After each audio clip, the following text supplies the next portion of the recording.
So this September 2024 everyday carry video is all centered around the Farah Feather sling bag. So everything that I have been carrying for the last few weeks have been stored in this little sling bag.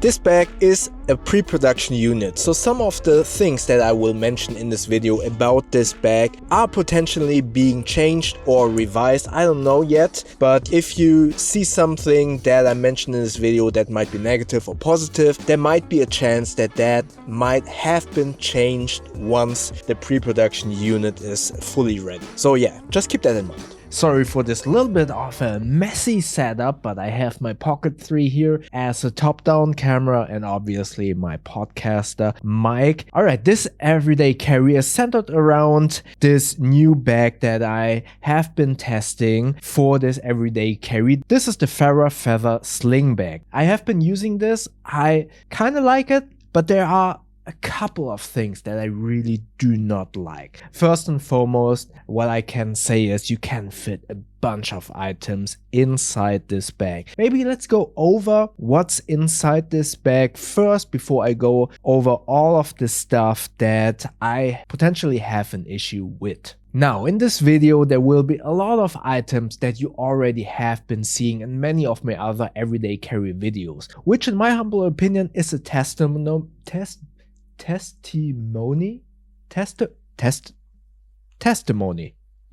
testimony of how much I like these items, and I have not found any reason to exchange those. One of which is definitely the Orbitkey. This is the Orbitkey Pro, and for me this is still one of the best key organizers. The benefit of the Pro is that the steering is basically secured in place and doesn't move around the whole key. Then it has a toolless adjustment ring. What I did, I put some red nail polish here as a dot on here to see if the ring has accidentally opened by itself or loosened a little bit by itself. So I always know if the dot is in the 12 o'clock position, everything is secured.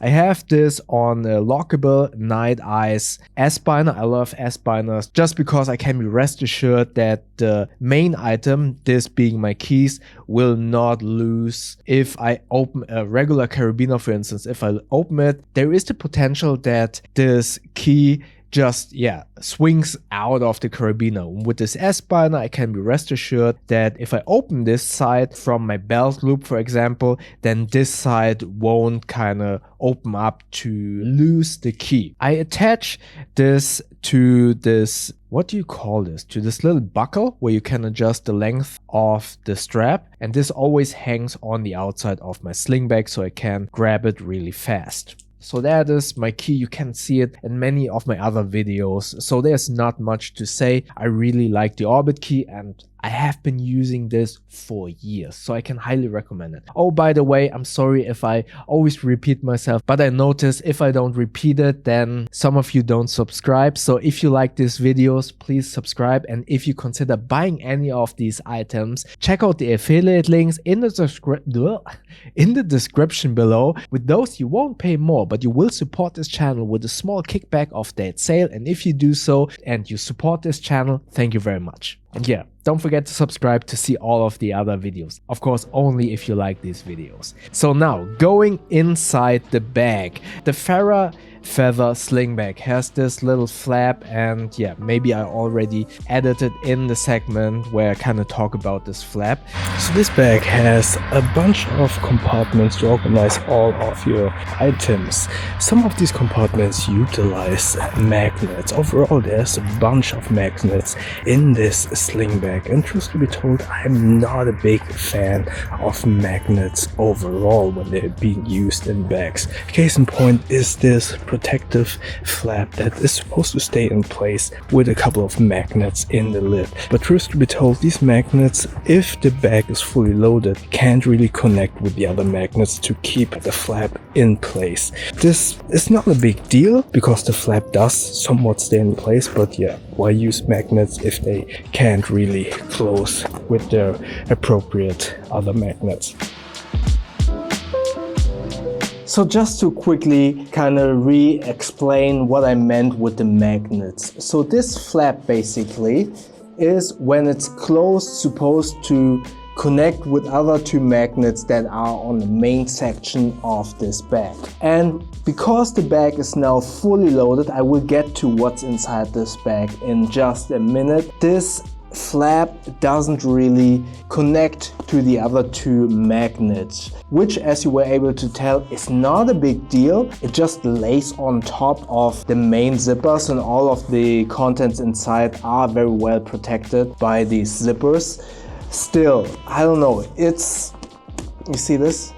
They don't hit the magnets, so if you're walking maybe a little bit too quickly, then this will always flap up and down. Again, not a big deal, but yeah. Which is basically the reason why I don't like the use of magnets in sling bags, wallets, or whatever. But yeah, you have two zippered compartments, one in the front, which is supposed to be somewhat of a quick access compartment for your phone, but I will get to that in a minute why I can't put my phone in this compartment. So I use that compartment for fresh and obviously unused doggy bags, so that is a really good place, or for other small items that you want to kind of grab quickly. Both compartments have dual zippers, so no matter if you wear it on the left or on the right shoulder, you can easily open up the zippers, but also you could kind of lock them up if you want some extra security.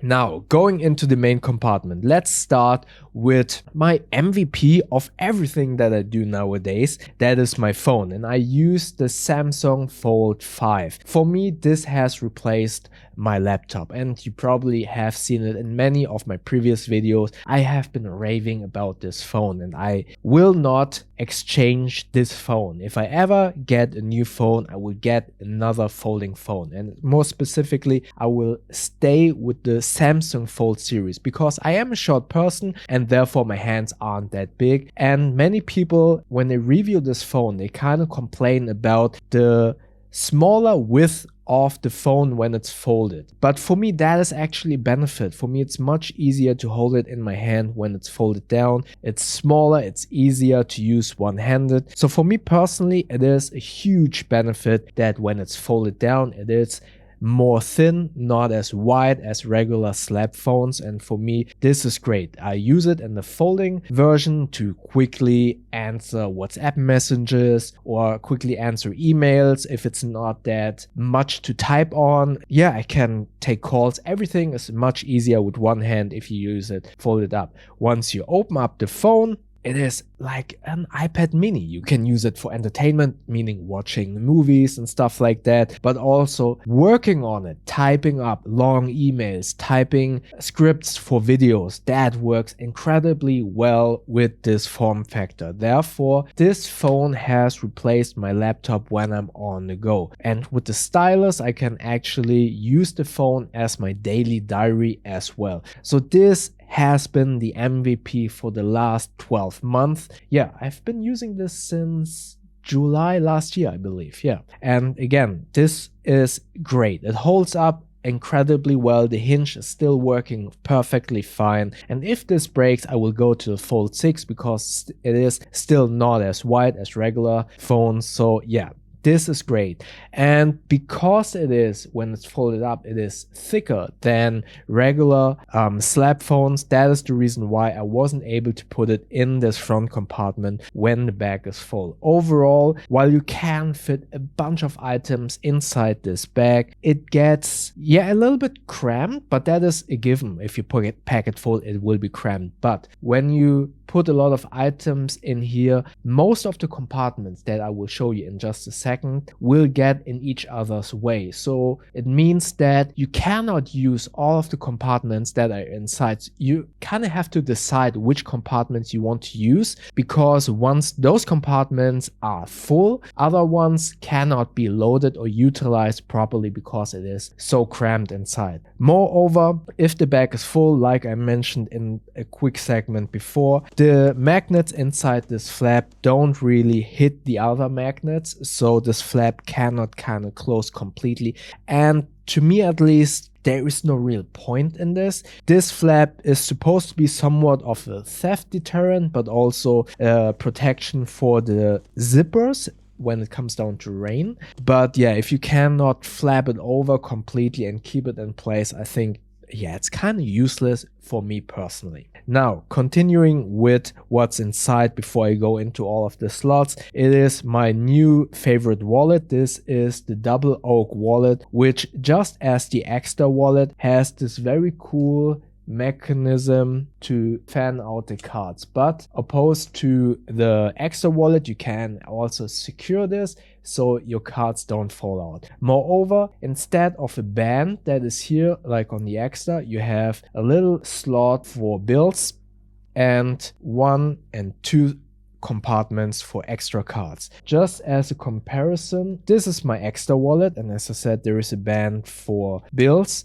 I still love my Extra wallet, and it is actually a little bit more compact than the Double Oak. The Double Oak is much more, not much more, it is thicker than the Extra wallet. But as you can see here, I love the patina on my Extra wallet because I have been using it for many years, and I really want this to patina as well because the leather of this Double Oak wallet is amazing, and I'm really looking forward to see what this will look like after a couple of months of use, which is why I changed to the Double Oak wallet. This is the version without the MagSafe. If you have seen it in my previous video, I do not like magnets being that close to my debit card, my credit card, and I do realize there are chips on the card that are not being damaged by magnets, but still there are some places maybe that need to utilize the magnet strip of my credit card, and having a magnet that close to the magnetic strip of your credit card for many months,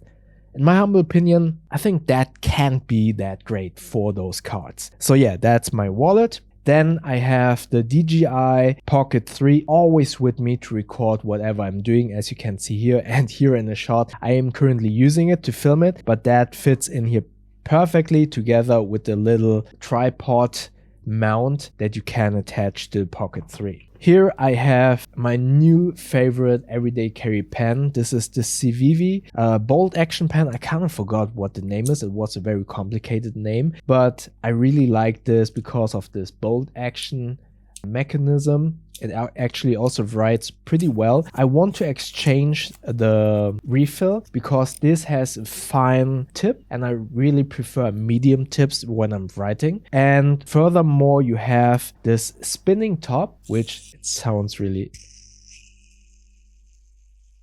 and it spins so long.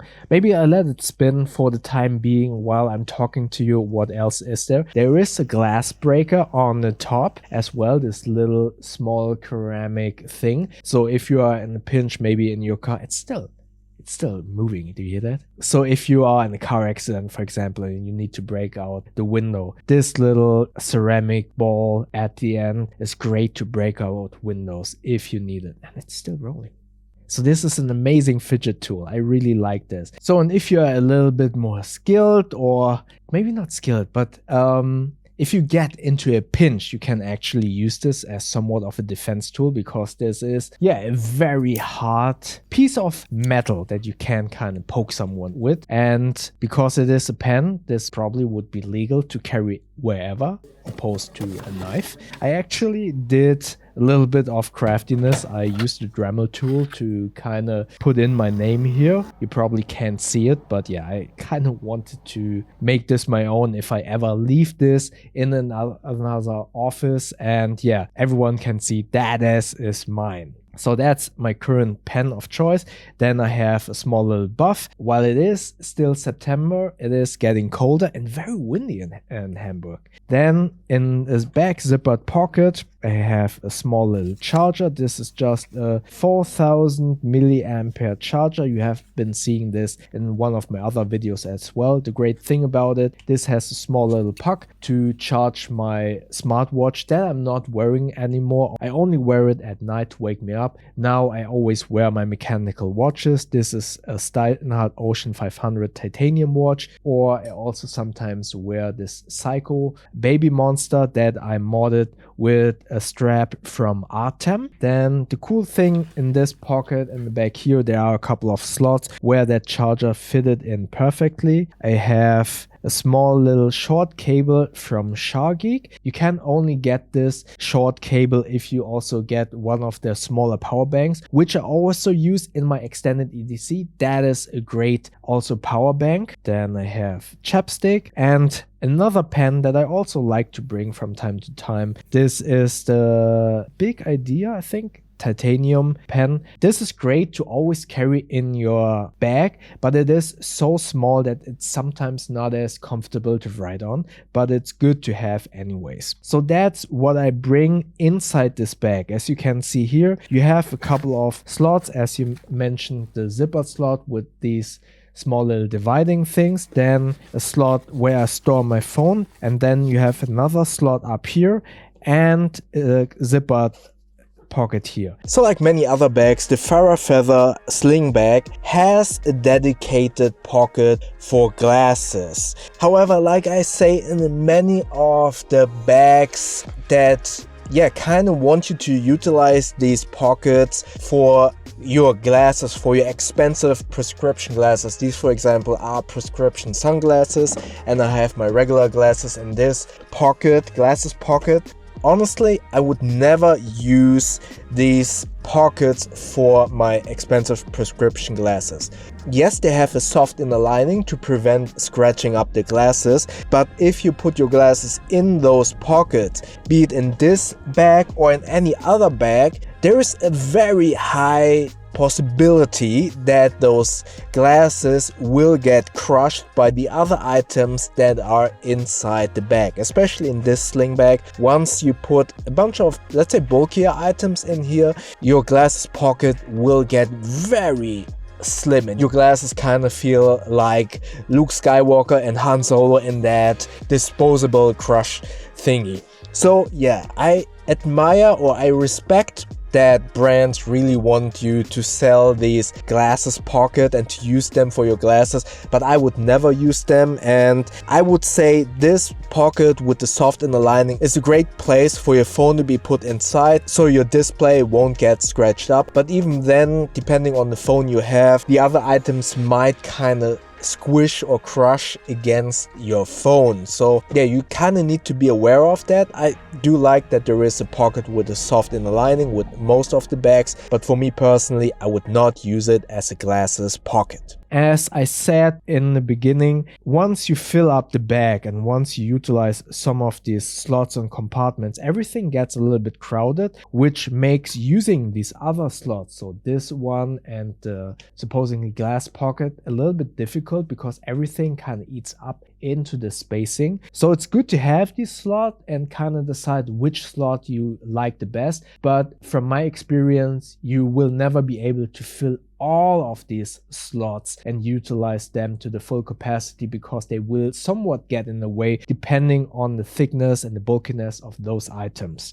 Furthermore, just like I said with the flap, these two pockets have magnets. I don't like magnets. Oh, no, let me rephrase it. I don't like magnets in bags. I don't like how these slots always close by themselves. I rather have some zippers in here or elastics. Also, from what I understand, some magnets, depending on the strength of them, can kind of compromise the optical image stabilization inside the cameras of some phones. So I sometimes question if I would like my expensive camera module in my expensive phone to be that close to magnets. That is, I don't know if that's scientific fact. I just heard that a couple of times when it comes down to very strong magnets being close to optical image stabilization in some cameras or some phones. And I mean, that's pretty obvious, right? The sensor is on top of a couple of gyros that stabilize the sensor when you're walking. So I assume that if there is a magnet that could compromise those gyros that hold the sensor in place and yeah, give them the optical image stabilization capabilities. So I do understand that yeah, magnets might be not the best thing. Then an item that I always bring, but that is not necessarily always in this bag, because all of these items already occupy a lot of the space inside this main compartment, is this Anbronic RG35XX Plus. I love this device. I've been playing so many games. Highly recommend this. If you are a casual gamer like I am, or if you are a pro gamer, having this on the go to kind of minimize your social media intake and switch that out, replace that with playing some retro games, for me at least, has been a really cool hobby. Now, those are all of the items that I have been carrying as my EDC for the last few weeks inside this Farah Feather sling bag. Now, do I like this bag? I do like the capacity, I do like the durability, I do like how comfortable it is on my shoulders, how comfortable it is to carry around, but I do not like this flap. I somewhat feel it is a redundant feature that more or less gets in its own way. I like the pockets here, but some of them are a little bit redundant because, as I mentioned, the items eat up space inside the bag and therefore get into each other's way. So I would, yeah, maybe just leave out one of these slots, because I personally wasn't able to fill out that compartment. But your mileage may vary. If you have different items, then obviously you might be able to fit all of those slots. So, and that's the beauty of bags overall. We all have different packing styles and different needs. So just because this bag might not be for me, it might be for you. Again, from a feature set, from the way it is constructed,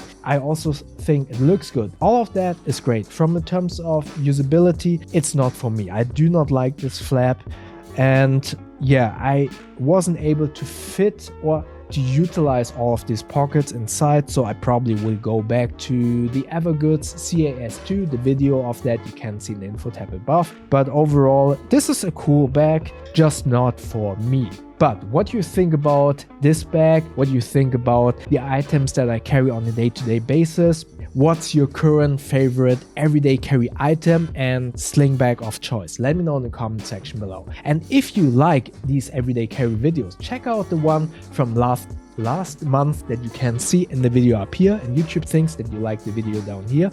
And don't forget to subscribe by pushing the button up here. I see you in the next video. Thank you very much.